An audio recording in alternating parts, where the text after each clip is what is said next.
ശരിക്കും നമ്മളിങ്ങനെ മുടങ്ങാതെ എല്ലാ ദിവസവും വചനങ്ങൾ കേൾക്കുകയും പ്രാർത്ഥിക്കുകയും ഒക്കെ ചെയ്യുമ്പോൾ ഒരു വലിയ നന്മയ്ക്ക്, അനുഗ്രഹത്തെ സ്വീകരിക്കാൻ ദൈവം നമ്മളെ, നമ്മുടെ വീടിനെയൊക്കെ ദൈവം ഒരുക്കുന്നുണ്ട്. നമ്മളെ ഒരുക്കുവാണ് ദൈവം.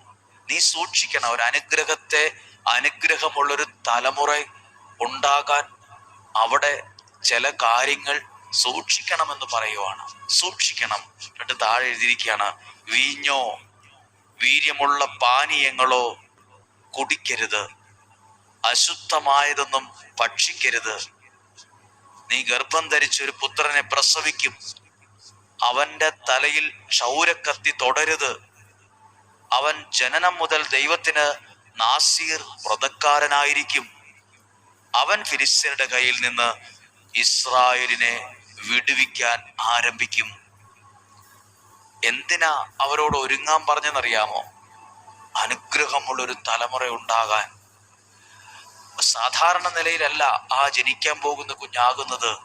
അവൻ വളർന്ന് ഇസ്രായേലിനെ വിടുവിക്കാൻ ആരംഭിക്കും.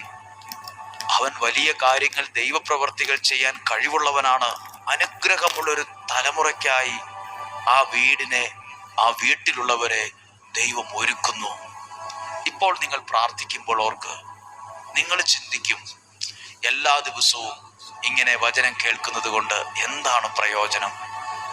ഒരനുഗ്രഹത്തിനായി, അനുഗ്രഹമുള്ളൊരു തലമുറയ്ക്കായി ഇന്നേ പ്രാർത്ഥനയിൽ ദൈവം നിങ്ങളെ ഒരുക്കുകയാണ്. ദൈവം നിങ്ങളോട് സംസാരിക്കുകയാണ്. അല്ല, അതൊക്കെ എനിക്കറിയാം, എന്നെ ആരും ഒന്നും അധികം പഠിപ്പിക്കുകയൊന്നും വേണ്ട, അങ്ങനെയൊന്നും ചിന്തിക്കരുത്. കാരണം വിലയുള്ളതിനൊക്കെയും നമ്മളൊരു വിലയും കൊടുക്കണം.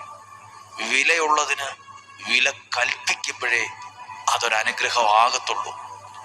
ഒന്നും വെറുതെ ഇരിക്കുമ്പോൾ കയ്യിലോട്ട് തനിയെ വരത്തില്ല.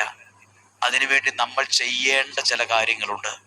ചില കാര്യങ്ങൾ സൂക്ഷിക്കണം, ചില കാര്യങ്ങൾ ചെയ്യണം, ചില കാര്യങ്ങൾ പ്രാർത്ഥിക്കണം, ചില കാര്യങ്ങളിൽ ദൈവത്തിൽ ശക്തമായി ആശ്രയിക്കണം. അനുഗ്രഹമുള്ളൊരു തലമുറയ്ക്കായി ദൈവം ഇതാ ഒരുക്കുന്നു, ഒരു വീടിനെ ഒരുക്കുന്നു. നിങ്ങളുടെ ജീവിതത്തിൽ നല്ല ദൈവപ്രവർത്തികൾ ഉണ്ടാകാൻ, അനുഗ്രഹമുള്ളൊരു തലമുറ ഉണ്ടാകാൻ, നിങ്ങളുടെ പ്രയാസങ്ങൾ മാറാൻ ദൈവം നിങ്ങളെയും ഒരുക്കട്ടെ. ഈ വചനത്തിലൂടെ ദൈവം നിങ്ങളെ ഒരുക്കുകയാണ്. ഈ വചനത്തിലൂടെ ദൈവം നിങ്ങളെ സഹായിക്കുകയാണ്.